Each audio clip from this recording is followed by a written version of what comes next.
Hello YouTube, this is Morgan Airspeed Prime here with my next City of Echoes chapter analysis video. This one's going to be for chapters 12, 13, and 14. So yeah, we're doing 3 in this one video, just because I think all these chapters kind of happen back to back to back, and they all kind of work pretty nicely together. I don't think any of the individual chapters are like hugely packed with content, but it makes for, I think, a really interesting section of the book with the cameo character appearance that we get here for Jin's second delivery. So yeah, just before we delve into this, I'll mention that you have YouTube channel membership and Patreon available if you'd like to help support the channel, and at the higher tier you'll also gain early access to other videos in this series. Well, yeah, let's jump in here with chapter 12. So this is the start of part 2 as well. Like I said, we finished up part 1 with chapter 11. So we start into chapter 12. And yeah, Jin is just more focused after last time. She's focusing on working as much as she can at the Wen Bakery, including making this kind of this new plum tart that Jin helps to create. But she's also spending more of her time at Pao's, just kind of thinking alone by herself. She's trying out the different teas, but she's also kind of watching Mushi and Lee, at the shop as well. She's becoming more and more interested in them.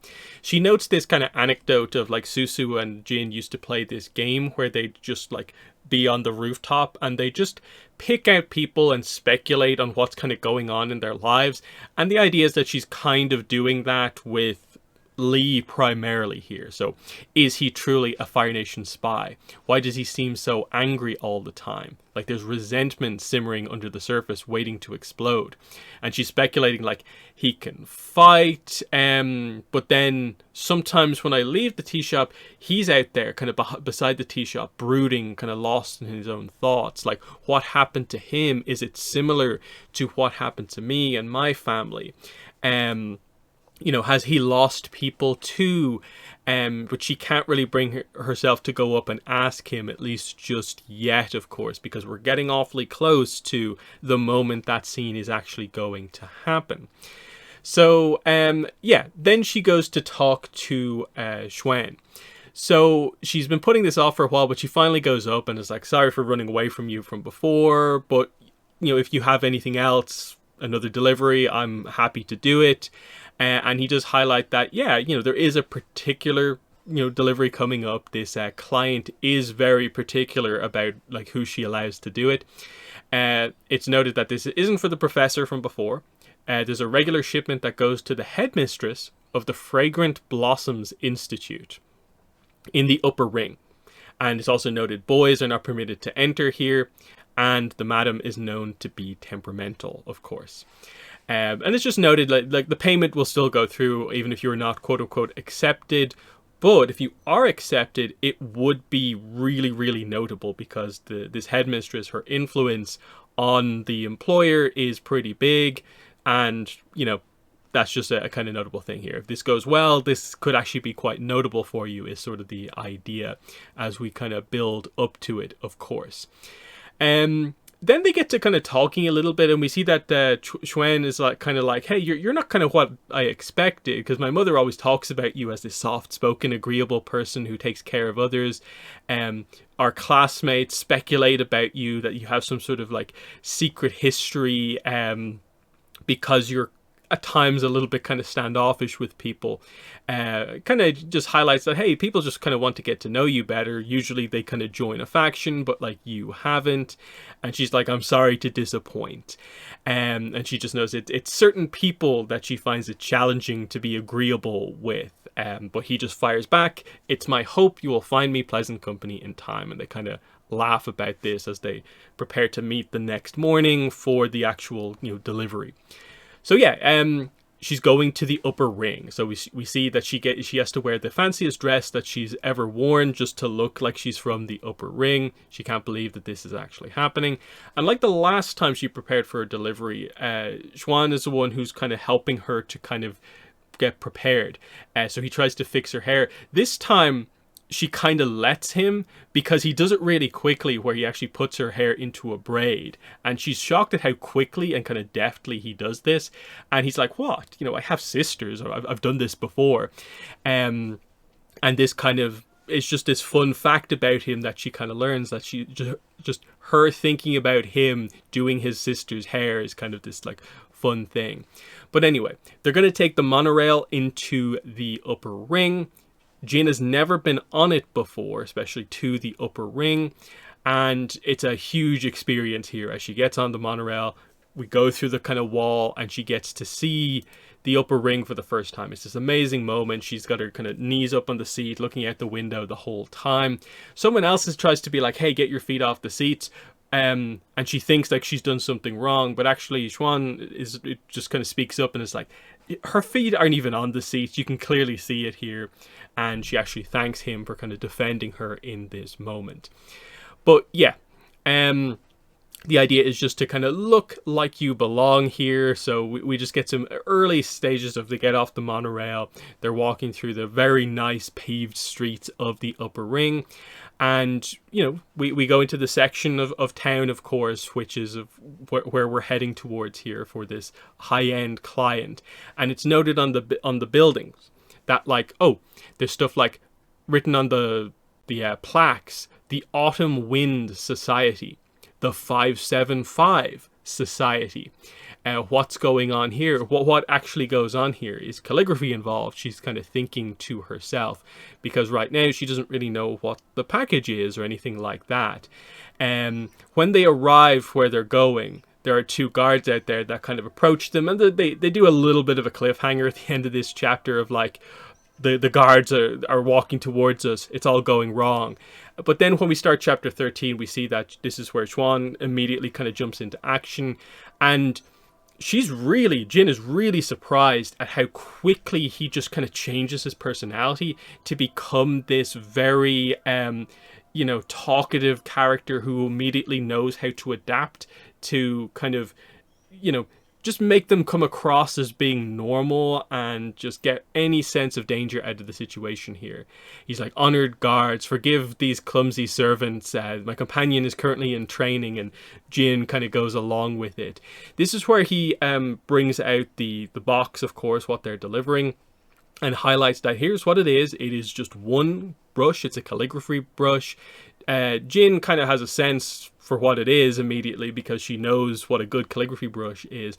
And this one is particularly notable because it's made by a master brush maker from the Fire Nation, and this is illegal to import into the capital of the Earth Kingdom for obvious reasons of, the war going on. So Jin knows this is a highly valuable item here. Like, this is like crazy what they're actually delivering here. Yeah, a high quality calligraphy brush, sir, as requested by Madame Makmu Ling. So we see what we're doing here, which of course is this character here from the Tale of Sokka from the Tales of Ba Sing Se. Of course, we meet in the 575 Society. She does the haiku battle with Sokka. This character is who the delivery is to. So that means that we're in this kind of area that Sokka's kind of walking through. Of course, here, the courtyard with all these kind of areas in it. So we find out that, okay, she's not just the leader of the 575 Society. She's the headmistress of this kind of group of kind of organizations all about kind of training upper ring ladies in various kind of arts and stuff like that. So very cool reveal here. And we're going to get into Jin's encounter with Makmu Ling in a second.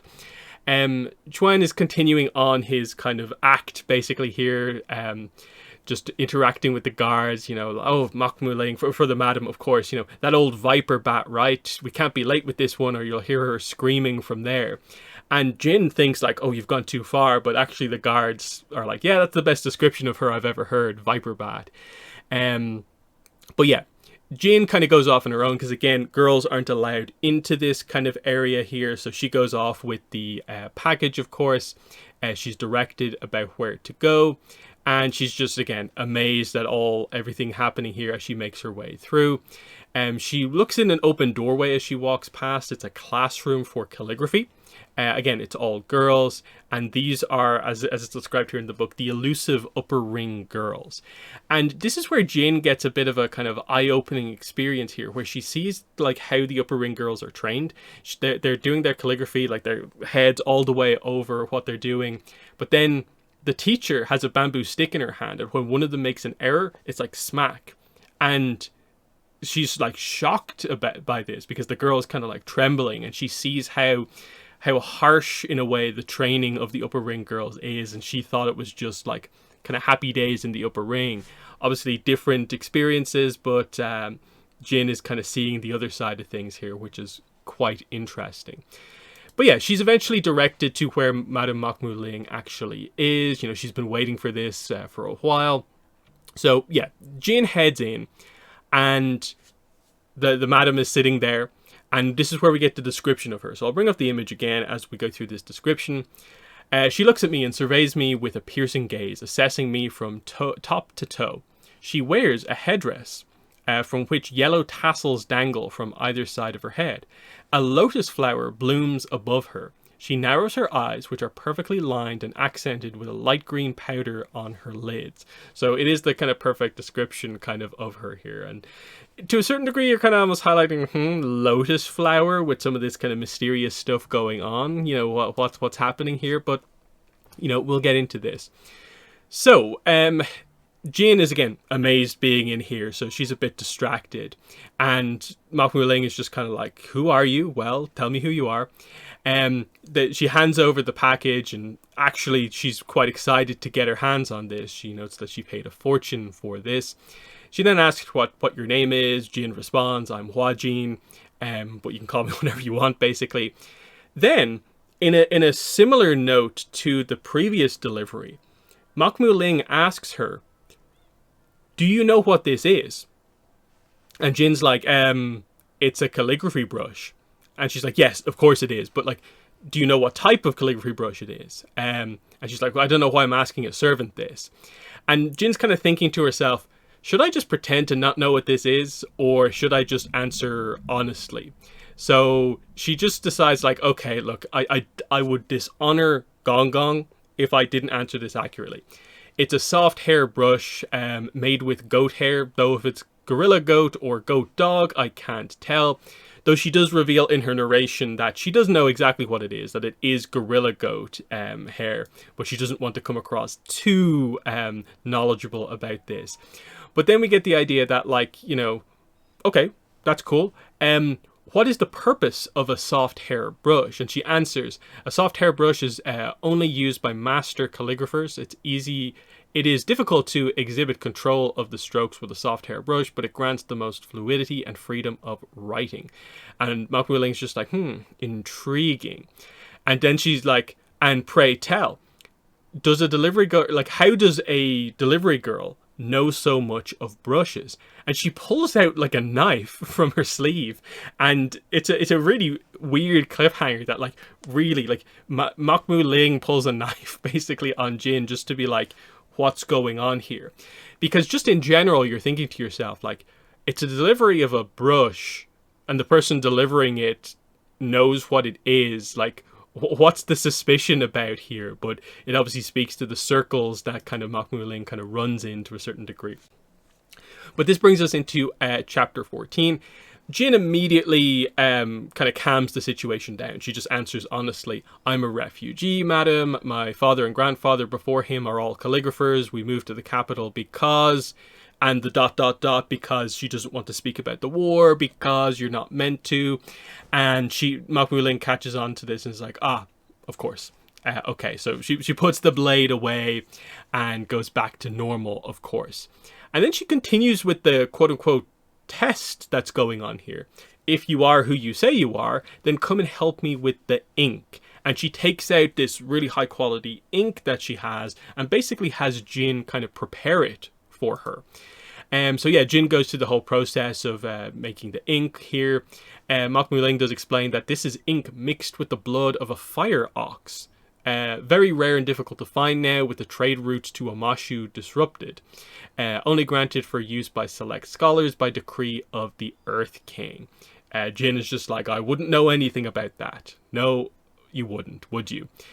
Because Ba Sing Se is safe. So Makmu-Ling kind of like almost mocks the rules herself in that way, which is a fun little moment here. But then as she's making the ink, she notices the kind of message that was written on the kind of ink kind of stick It says, from the end of the earth, a single feather. And again, Mak Mu Ling asks her, do you know what this means? And Jin is actually like, I don't actually know. Poetry is not my strength. And then it says, oddly, she seems relieved at my answer, as if Jin, not knowing what the message on the ink meant, is kind of meant to be something of note. I'm guessing this is meant to lean into the whole idea of why she was so suspicious to the point of like pulling a blade on her. That if Jin came across as knowing too much, it almost is like a rival is trying to, extract information from Mak Mu Ling or something like that, and it just speaks to some of the high up kind of politics, business dealings or whatever that's going on here. It's quite interesting. But yeah, she makes the ink, and then Mak Mu Ling continues, and it's like, hey, how do you know if the ink is ready if you don't test it for me? And Jin goes to use a random kind of brush, but then Mak Mu Ling hands her the brush that's just been delivered, the high quality one, and it's like, no, use this. Use a high quality brush for a high quality ink. And Jin is kind of almost like shaking as she kind of does this, because the quality of the materials she's using, and then just the pressure of trying to do good calligraphy in front of clearly like an expert. But basically she writes out her name, her fake name, so Hua Jin, on the paper, and Mak Mu Ling praises her for this. Fine work, because you helped deliver my gift, I'll give you a gift in turn. And she gives her a haiku, which makes sense. 575 Society, this is how you primarily know the character. So here is the haiku given to Jin.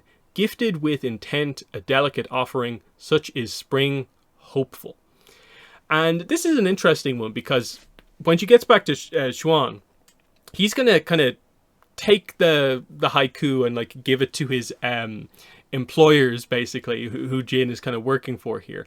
Now, it is for Jin, but it feels like there's also maybe a little bit of a kind of secret kind of going on here, in the same way that Professor Ohm kind of gave a message to Jin to kind of send back.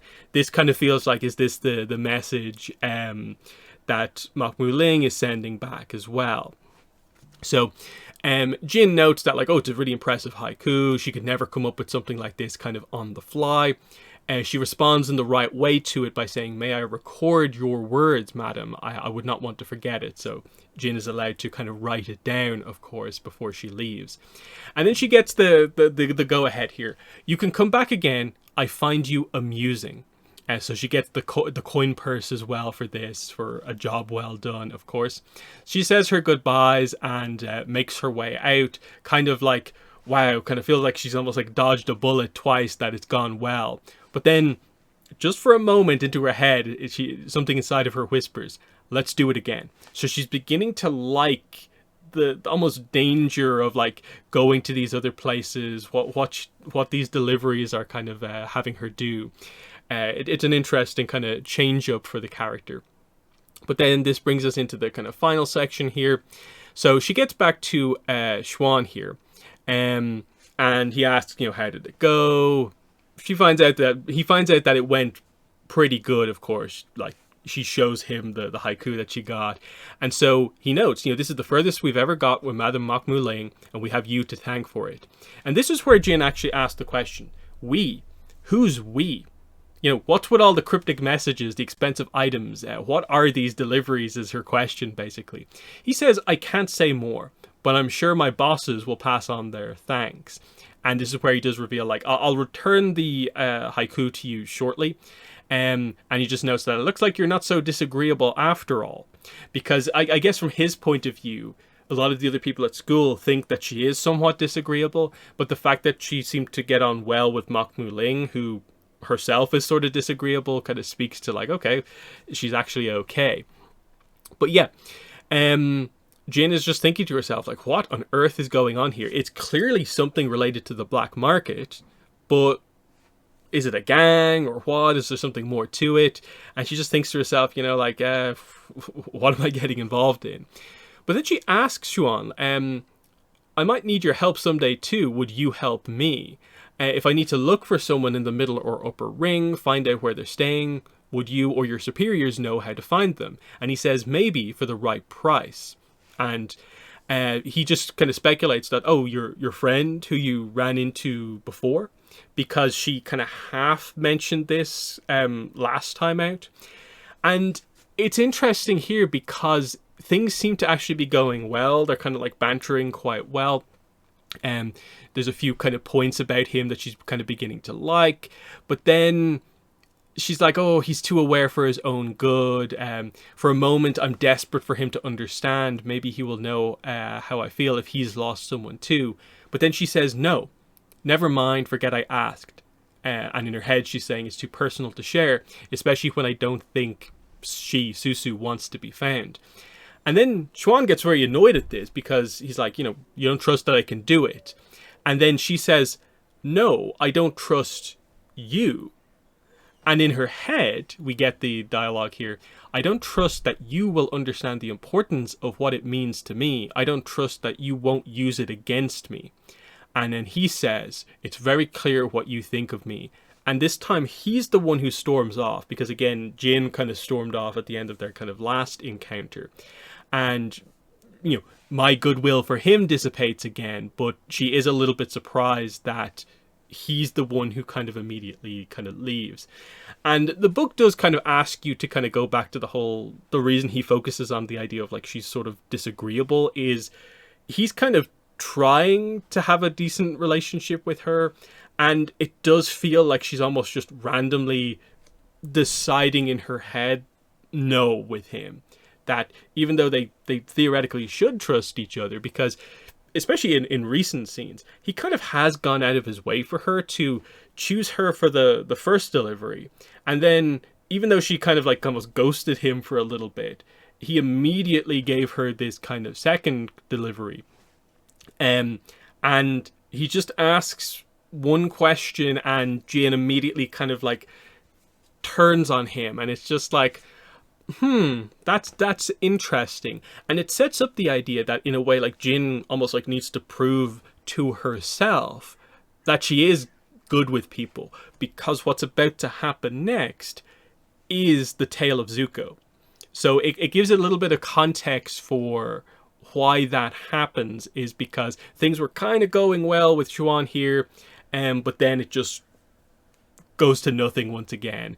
And she's almost trying to prove that he's wrong about her in doing what she's kind of about to do, which is kind of interesting as the setup. But we'll get there in the next chapter, of course. But yeah, pretty fun group of chapters there. Like the second delivery, Mokmu Ling this time out. So again, another minor character placed in a kind of important position here. Because again, you are thinking in your head that like, yeah, this is way more than just like a black market deal. This was much more than just, you want Fire Nation calligraphy brushes, here are your Fire Nation calligraphy brushes. If that was the case, she would never have asked her all those questions. Like the amount of times Mokmu Ling asks her, do you know about this? Or this? What if I test you by doing this? And then the fact that like she gives her a gift and stuff like that, and that inherently the entire setup of this was almost like a test to see if we can get someone in good with Mokmu Ling, so that they'll have almost like her support for the future in the same way that they kind of had the support of Professor And then support for what?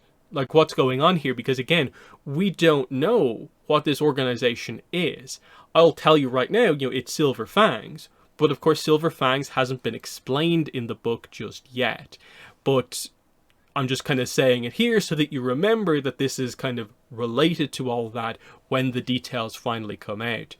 And then, yeah, the other side of this, of course, is the dynamic between effectively our two main characters for the book, Jin and Chuan. Moments where it's actually going quite well here, but then she kind of goes back on things. She just like she doesn't quite trust him enough, and it kind of feels like it's maybe getting to the point where she does need to trust him a little bit, because she's going to him to try and help Susu fundamentally. This is where she's getting those jobs from. And I get, like, there is frustrating points from, like, her perspective, the fact that Chuan is not really offering up a lot of information about kind of who they're working for. But it's still meant to be kind of, I think, viewed primarily as Jin being a little bit harsh at the end of all of this. But yeah, let me know what your thoughts are on these 3 chapters, and then next time out, of course, we will get to do the Jin and Lee date from Jin's perspective, which is very, very interesting. But yeah, that's been the video. Thanks for watching, and bye.